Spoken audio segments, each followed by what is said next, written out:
This multiple sequence alignment is in some ways related to genome assembly in some interesting ways that I have not yet explored. But also, this PowerPoint is available off my webpage, so if you want to just download it, you have access to it.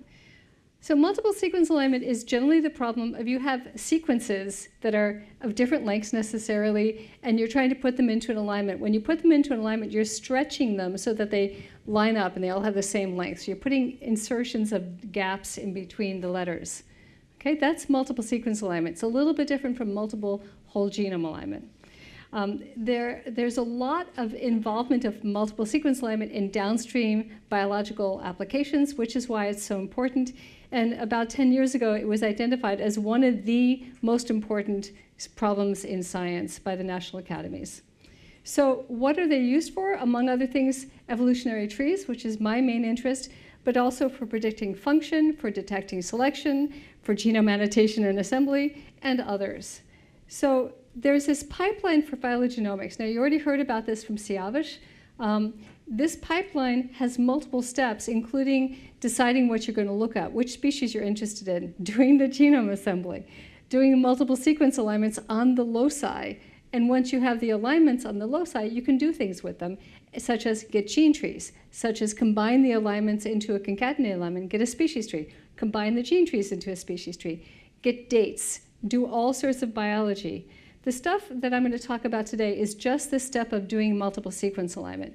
What I want you to notice is that it's early in the pipeline. Mistakes there can impact everything downstream. So that's one of the interesting points to remember. Now, I've been involved in at least 2 different phylogenomic projects, but this is the one that had the most impact on my thinking about multiple sequence alignment. It's a plant transcriptome project, and back in like 2013 or 14, Jim Liebensmack said, we're going to have, because of gene duplications, we're going to have very large data sets where we have like 100,000 or more sequences in an individual gene. Can you align them? At that point, we had already developed Saleh, and we said, oh yeah, we can do that. We did PASTA. PASTA was a great alignment method, and we said, we can do it, we can do it. But guess what? It was bad. Our alignment of that data set was awful. And that's part of the reason why I'm going to tell you about what makes alignment difficult besides size, okay? So the outline of today's talk, part number 1 is just basic concepts. Part number 2 is techniques for large alignments. Part number 3 is a problem of adding sequences into a given alignment. So if you want to update an alignment and not change the alignment you're given. And then I'll have a discussion. Okay, basic concepts, the concept of homology, which means descent from a common ancestor. That's what homology means. It's not similarity. It's evolutionary descent from a common ancestor, insertions and deletions, etc. So insertions and deletions, you have a sequence at the top, and it evolves into the sequence at the bottom by deleting this purple stuff and changing this red T into a blue C. Now, the fact that it's red and it's blue is just to help you see them in the picture. So you have insertions and you have deletions. Those are the only events, and substitutions. And those are the only events that are allowed in the usual multiple sequence alignment problem. No rearrangements, no duplications, okay? So this is your problem of insertions and deletions. Homology means that you have a common ancestor. You're descended from a common ancestor.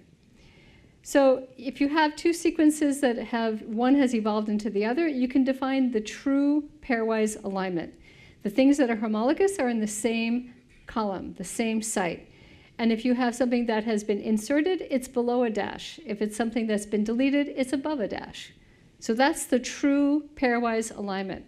Once you have the true pairwise alignment, you can talk about the true multiple sequence alignment by thinking about transitivity, okay? If you have a bunch of sequences, they've all evolved from a common ancestor successively. The true pairwise alignment on the edges defines the true multiple sequence alignment. I just want you to notice that this is not the same thing as saying like functional, the same function. It's not about function, it's about evolution. So if you have 3, you can do the same thing, okay? True multiple sequence alignment. Pairwise alignment is something that probably you have all studied. You've heard about Needleman-Wunsch. You've heard about Smith-Waterman. Pairwise alignment is a much simpler problem. You just have 2 sequences. You want to find the optimal pairwise alignment. you have costs for each of the operations, and you can find the optimal alignment in polynomial time.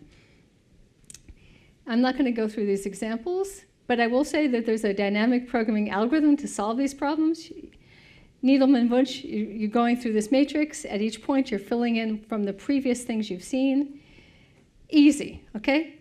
Pairwise alignment is well studied, well solved. Now, multiple sequence alignment. What do you do with pairwise alignment? You can extend optimization problems for pairwise alignment to optimization problems for multiple sequence alignment in at least two different ways. One way is you have a multiple sequence alignment. Look at all the induced pairwise alignments. They have costs. Sum up the costs and try to minimize that sum. Okay, that's called the sum of pairs operation. You could also try to find a tree that has the minimum total cost by putting sequences at the internal nodes and adding up the costs on the edges. Two different optimization problems. And of course, you can do Bayesian or maximum likelihood alignment estimation. That's a little bit different, but you can formulate it. All these optimization problems are NP hard, okay? And the Bayesian approaches are even less scalable. So in practice, this is not what is done. In practice, when you're trying to get a multiple sequence alignment, you're doing other things. You're either doing a star alignment, which amounts to one sequence in your data set is aligned pairwise to everything else, and then you get, by transitivity, the multiple sequence alignment. I actually think that's terrible. It only works well when things are very closely related. Otherwise, it's really not reliable. You can do something called progressive alignment, where you actually estimate a tree somehow on your unaligned sequences, and then build the alignment from the leaves up. That works actually very well. It's a technique inside almost every alignment method. Then there are ensemble methods. We were just hearing about ensemble methods, where you have many different alignments, and you try to combine all that information into one alignment, and that can be very powerful. T-Coffee is an example of code that does that very, very well. And then there's supervised learning, where you're training your method on data sets where you believe you have a reference alignment that you believe in. Usually those are biological data sets. You use those alignments to then train the parameters of your algorithm, and then you can use your algorithm on other data sets. These are some of the techniques that are used in different popular methods, okay? So you can do a simulation study and evaluate methods on simulated data. So what does it amount to? You have a model tree that you evolve sequences down. You've seen this, like Siava showed this yesterday with species trees evolving gene trees evolving sequences. Same kind of thing. You have a model tree, but this model tree now, the sequence evolution model, has insertions and deletions. So now you have the true tree, you have the true alignment, but you give the unaligned sequences to your alignment method. Your alignment method then estimates the alignment, and it also potentially estimates a tree. You can compare the estimated alignment to the true alignment. You can compare the estimated tree to the true tree. Now, the nice thing about simulations is that you have truth. Whether the simulation is good is another matter. And we heard about, the importance of having realistic simulations, and that's a very important topic. How do you bring enough realism into your simulation that you trust the results? Maybe you never trust the results. But this, I'm going to show you results from a paper from, I think, 2009, when we introduced SATE, where we compared several different alignment methods with maximum likelihood to construct trees. And we were interested in not only how hard is it to get the alignment, but how hard is it to get the tree. And we were looking at large data sets, and we used RAxML for the tree method. This is the figure we got on models with 1,000 leaves. And as you go from left to right, the rate of evolution more or less increases. It's not the only thing that's changing. The gap length is also changing periodically, small, medium, large. The top is tree error. The bottom is alignment error. Large is bad. So in black is what you get on the true alignment. So the first thing to notice is that on the true alignment or on estimated alignments, they get the same tree error for the first 6 models. Those all have 1,000 sequences, but they're not a high rate of evolution. As you go to a higher rate of evolution, error goes up in the tree. Now, it even goes up in the tree on the true alignment. So the best you can do on the true alignment with maximum likelihood is about 10% error. But if you have alignment error, it's much higher, okay? And this one up here is Clustal. Okay. What about alignment error? You see the same thing, that alignment error basically is increasing. By the way, this dip is just that I didn't order visually the model conditions very well. My fault. But as the rate of evolution goes up, as the heterogeneity goes up, alignment error goes up, tree error goes up, okay? That's the first observation. But there are data sets with 1,000 sequences that are not that hard to align, and we can get good trees, okay? So it's not just data set size. So what is it that makes for an easy alignment? If the sequences really have very few indels, that helps. If they have very few substitutions, that helps. So very little heterogeneity. Large data sets are difficult on top of that. So these are two things, rate of evolution and especially substitutions make for a really difficult thing. If you have a lot of substitutions, then indels become difficult to figure out. Okay, now I'm skipping to techniques for large-scale maximum multiple sequence alignment. Again, these two challenges that I'm going to talk about in this talk are high evolutionary rates and sequence length heterogeneity. So what do I mean by that? If your data set includes sequences that are, for example, reads, some of the sequences are full length, some of the sequences are reads. It's a complex data set. They can have sequence length heterogeneity even without that happening, okay? If you have sequence length heterogeneity, that creates its own challenges. Now, very long sequences like genome scale is a different question, and I'm not going to discuss that today in this period. The techniques for de novo multiple sequence alignment, I classify them into two steps right now. And by de novo, I mean that your input is a set of unaligned sequences and you want to align them. The first technique is divide and conquer. So you have a data set, you find a way of dividing the data set into disjoint sets, you get alignments on the disjoint sets, and then you merge the alignments, okay? So by dividing a data set into disjoint sets, each of the sets is now small enough that you can take your very best method and run it on that data set. You may want to run BAli-Phy, which is a Bayesian alignment method. You may want to run something else, but if you make the data set small enough, you can afford to use any method that you want, okay? How you divide into data sets matters. How you construct alignments on the subsets matters. How you merge them matters. The other technique I call two-phase. So what do I mean by that? This is especially for the case where you have sequence length heterogeneity, but it's even for the case of just large data sets. You extract a subset of the sequences where you think you can get a good alignment, okay? Maybe they're very long sequences, maybe they're all the same length, whatever it is. A data set that you trust that you can get a good alignment on, you get your alignment on that, and now you add the remaining sequences into your alignment. This may remind you of Siavash's talk about adding sequences into a tree. This is adding sequences into an alignment, okay? Two different steps, two different techniques. So I'm going to talk first about the divide and conquer technique. This was what we did to develop Satay, and then we improved Satay into Satay 2, and then we improved Satay 2 into Pasta, and more recently improved Pasta into MAGUS. They all have the same kind of structure. You have an initial tree, somehow. You take this tree and you divide into subsets. You'll notice that these subsets here are clades. They don't have to be clades. How you divide into subsets is actually an important part. Siavash showed you a way of doing this, which is called tree cluster, where you're actually pulling out edges of the tree. And when you pull out edges in the tree, you may or may not get clades. But you get subsets that are more closely related, and within that tree, they look like they make sense. You get alignments on the subsets using your preferred method, and then you merge the alignments.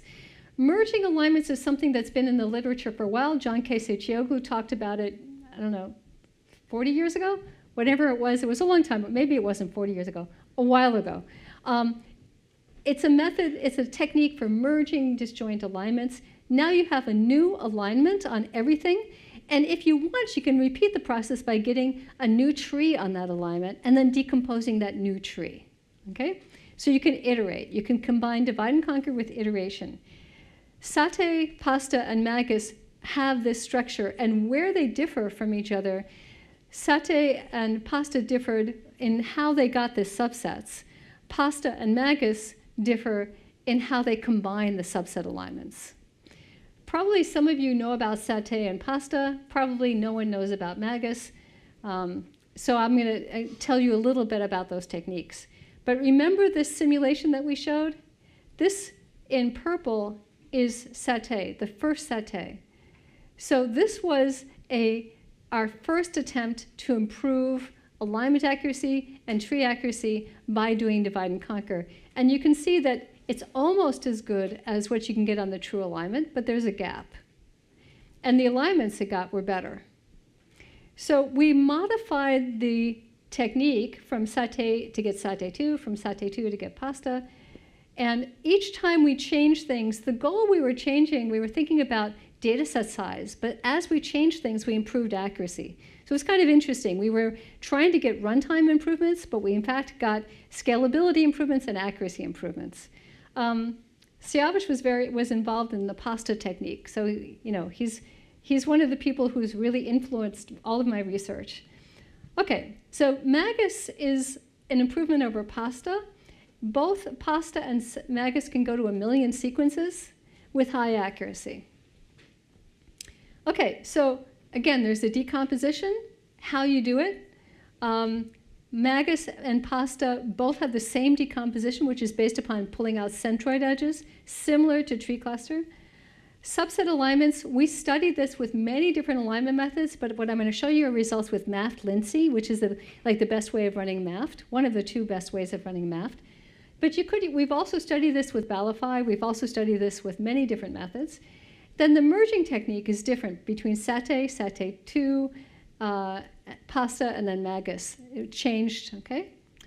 Now, Satay 2 took the subsets. You remember how you saw the, as we do these pulling out edges, we're getting like a decomposition of subsets into 2 each time. So you can merge them bottom up, right? You can take the bottom pair, merge them, then you take the next pair and merge them. That's bottom up. That's Satay 2.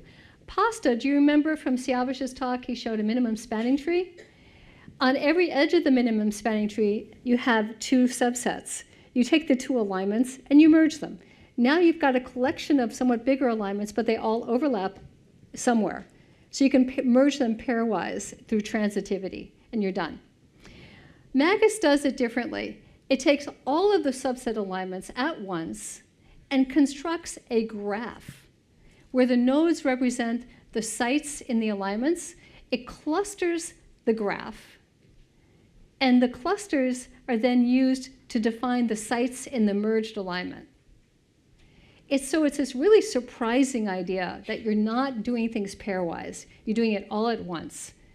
And MAGUS is more accurate than Pasta. These are mostly the same model conditions that I showed you before, but just ordered from difficult to easy as opposed to from easy to hard, and with one simulation thrown in, RNA sim. This is alignment error. Blue is Pasta, which was better than Satay 2, which was better than Satay. And these 2 are MAGUS, 2 different versions, a fast version and a slow version. And you can see that MAGUS is better than Pasta consistently, except at the very easiest data set. So MAGUS is better than Pasta. Pasta is better than Satay. It's a nice trend. You have a question? Okay. It's also great on protein data sets. It's not just something that's great on simulations. So this is an example on HOMFEM. These are a bunch of different methods: muscle, Clustal, MAFT, UP, which is another technique I'll tell you about later, and Pasta. And here's the default version of MAGUS, then running it recursively, 2 different recursive ways.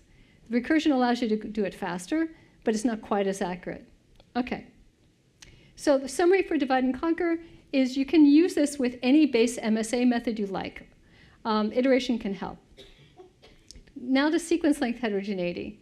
So with sequence length heterogeneity, you've got these data sets you want to align. When we tried to align this data set, we thought we could do it because of Pasta. Guess what? We got terrible results. We looked at the sequence length histogram. This is what it looked like. This is really hard.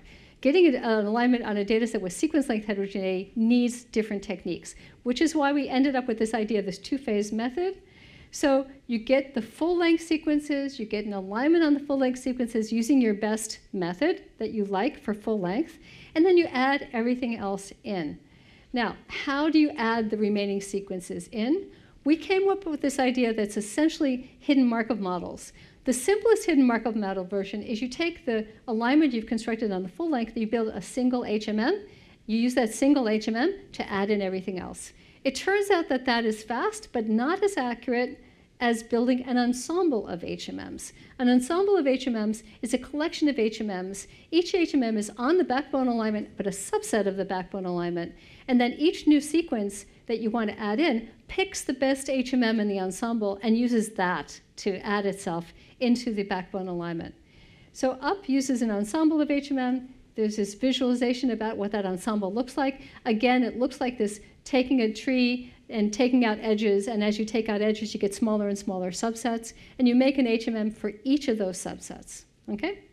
So the big advantage of that kind of technique is how robust it is to fragmentation. This is alignment error. This is the delta error for trees. As you can see, as you make things more and more fragmentary, pasta alignment error goes up, but it doesn't go up for UP. So UP has this robustness to sequence length heterogeneity. This is a very nice thing. But since then, we came up with even better methods than UP. Now, UP is in wide use, but the new methods are even better. So I'm not going to tell you about those methods, but they do things somewhat differently. Okay, new problem. I'm an evolutionary biologist. I want to keep updating my tree of, let's say, amphibia, and I keep getting new genomes or I just have single genes, and I want to keep adding sequences into these genes, into these gene alignments. I don't want to redo them from scratch. It's too expensive. So how do I do that? It's got multiple applications. I told you just about one. Updating a multiple sequence alignment, there's a classical method from MAFT called MAFT-add. It has a version called MAFT-Lindsay-add. Has nothing to do with HMMs. The other ones are like the adding step from UP, the adding step from which, the adding step from which NG, and the adding step from HMM merge. How do they perform? Well, it turns out much better than UP-add, but Emma is better than UP-add, and even better than these others. And MAFT-Lindsay-add is great. Now, what is the problem with HMMs? HMMs don't let you find homologies between letters in the new sequences if they don't have homologies in the backbone. That's a real limitation of HMM-based adding. MAFT-add does not have that problem, okay? It's a different technique. So here's just a comparison showing the benefit of not using HMMs. So here is adding sequences, full-length sequences, into an alignment with 1,000 sequences in a high rate of evolution. This is the error for which NG add. This is the error for MAFT-Lindsay add, which is better, right? It's lower, but Emma is better than both. So if you have an alignment and you want to add to it, there are new techniques. So discussion. Multiple sequence alignment is challenging, but algorithmic techniques have been developed that can improve accuracy and essentially unlimited scalability through the divide and conquer. Dataset size is really not an issue. Heterogeneity and sequence length is an issue, but we're making advances on it. And there's other kinds of heterogeneity. But the divide and conquer thing allows you to say, if I have a challenge that I can address with an expensive method, I can use divide and conquer and use the expensive method on subsets. So algorithmic challenges that I have not discussed, how do you assess alignment uncertainty and use it in downstream analyses? People work on this, but I think there's still a lot to be done here. How do you combine, like how do you get a good ensemble method on alignments? T-copy is an example, but I think there's opportunities for even better. How do we merge disjoint alignments? We keep coming up with ideas, but there's probably even better ones. And how do we do statistical alignment? Now, efficiency in statistical alignment can be enabled through these divide and conquer techniques and through these two-phase techniques. But I have some papers about the weirdness of statistical alignment, which were listed on my reading list, which I don't have time to talk about. It's weird. Statistical alignment methods are fantastic on simulated data and mediocre on biological data. and I don't know the problem. I don't know what the cause is. Okay, summary. Alignment is important. It has lots of downstream applications, so doing it well matters. It's far from solved. People may tell you alignment is solved. It's not really solved.